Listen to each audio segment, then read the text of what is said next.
The following is brought to you in part by System Blue.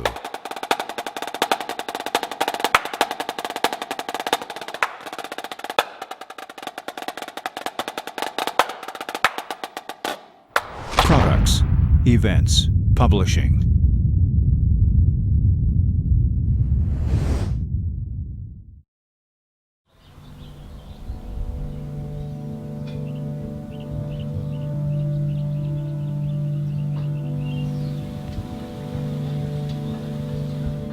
My name is Warner Vargas, and I have been driving drum corps since about 1983. My son joined the Marauders in '83, and he says, "Mom, they need a cook." So I said, well, okay, because I had nothing else I was doing. I drove Greyhound, and they had the account for the Marauders, and that's how I got started with drum corps, and Carol was my bus mom. I think after tour one year, he just said, well, I won't see you again. I said, well, you know, that don't have to be. So anyway, we just got together. Then there was a bus driver that he was a preacher.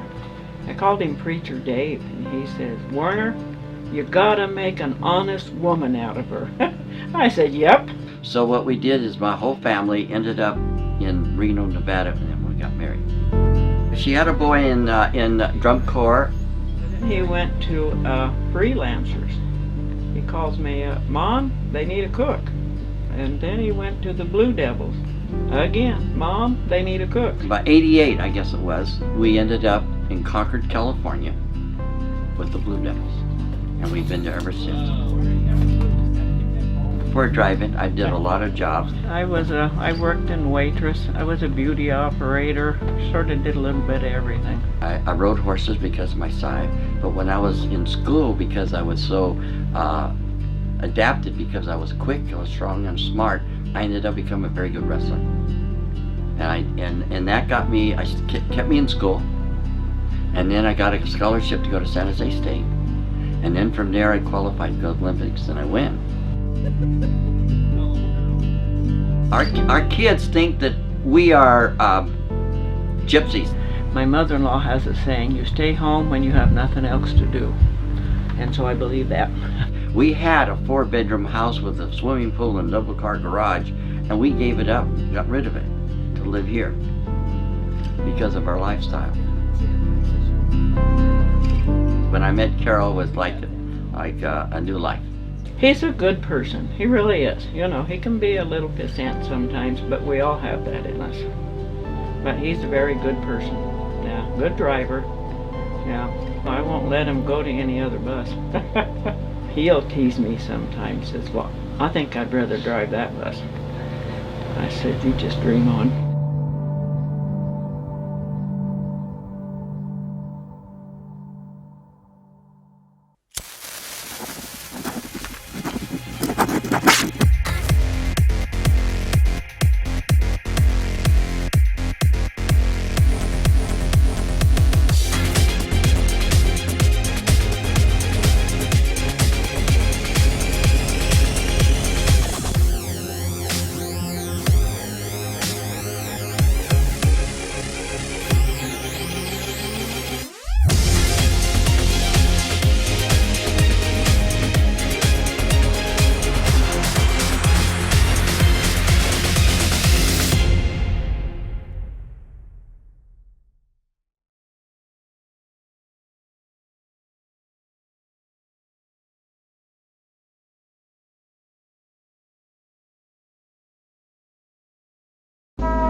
A large reason for the Corps' early arrival to the East Coast was for the Boston Crusaders' 75th birthday celebration, an event that the Blue Devils got to celebrate at the historic Tanglewood with not only the Crusaders, but the world-famous Boston Pops. We are at Tanglewood, and we're about to play with Boston Pops. I hope you're excited. This is going to be awesome. Yes! So much history here. This is going to be great. Well, thank you all for being here. My name is Michael Martin. I'm in the trumpet section of the Boston Symphony. The Boston Pops brass is behind you. Boston Pops, can you guys wave?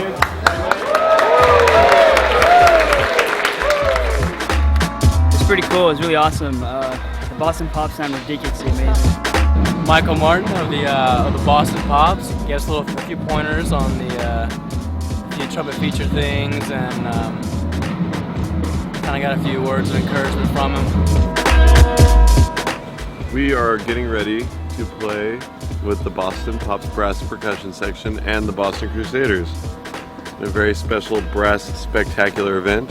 But I am really excited. This has been a huge dream of mine, and I think becoming a fellow here to play in the festival is a big goal of mine after I age out. Let's do this thing.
My horn's been smelling like a banana since like Rhode Island, and apparently that's when Clark put the banana in my tuba. So there's been a banana in my tuba for like a week. I didn't know it was gonna stay in there for like a week. Yeah, he's done like 2 shows with that in his horn. I didn't know. Some of the most classic stories that you have ever heard come to life throughout this year's show. In Chapter 2, there is the story of Snow White and the Witch. But as we transition into Chapter 3, there is a small glimpse of a classic story we all know. I'm playing the role of Cinderella. I come out of the back podiums in the back field. I'm in this big ball gown and like I'm going to the big ball to meet Prince Charming. And I run basically to front field and I get on the books. And then I'm kind of just like looking around like, wow, this is so amazing, can't believe I'm here. When I'm up on the stage, a horn member who is playing the Prince Charming presents me with my lost slipper. And I'm so surprised that he has my shoe.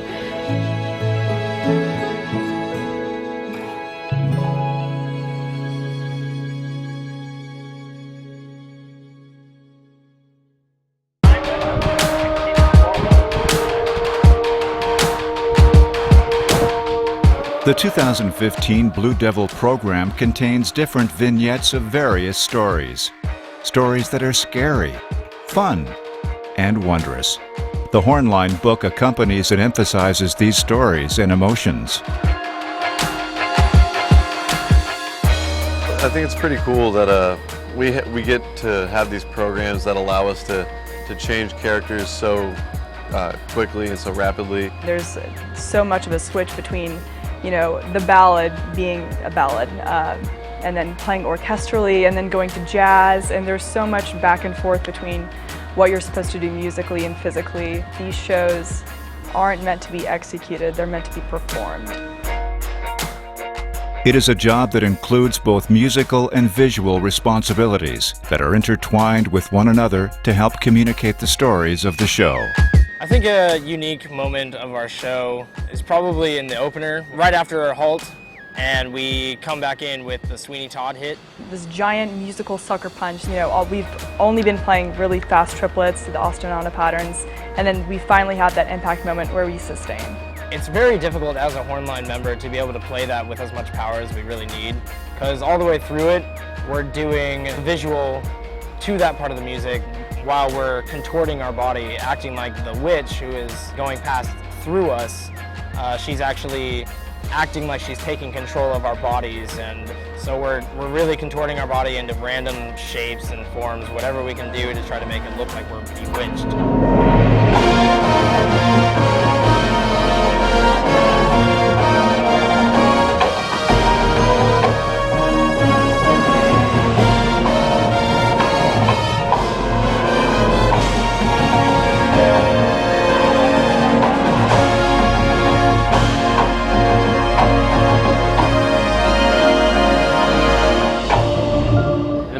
chapter 2, the trumpets are chasing the witch after she casts a spell on Snow White.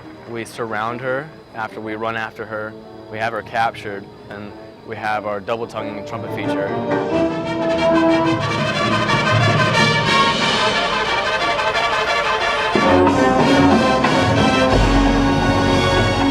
What makes it difficult is all the trumpets just ran a marathon, and so we're having to pace our breath, just relax our mind after we ran, and then also be subdividing 16th notes before we come in. Okay, so what I hear all the way across is in the lower parts. It takes more air behind the tongue in the lower parts to make those speak.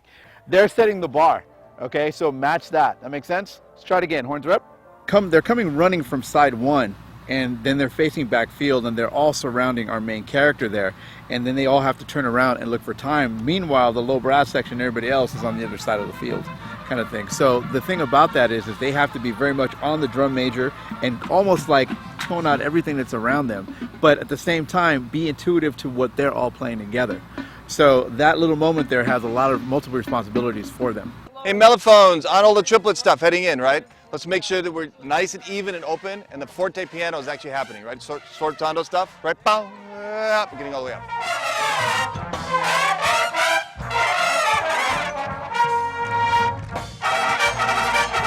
So in chapter 3, we have the Mad Hatter section, which is the Goodwin chart.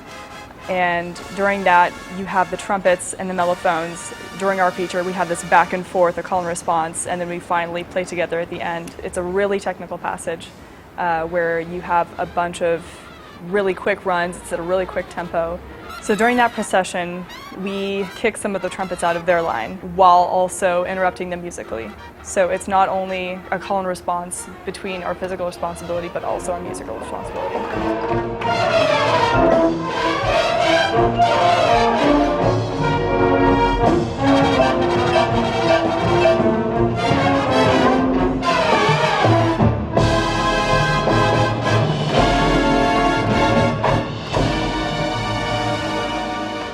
I think one of the most unique parts of this horn line is that everyone is so colorful individually. Everyone has such a fantastic personality. Everybody's always striving to be their best. Everybody's aware of the physical and mental demands of the show, and this is definitely the most fun that I've had playing in any brass line that I've been a part of.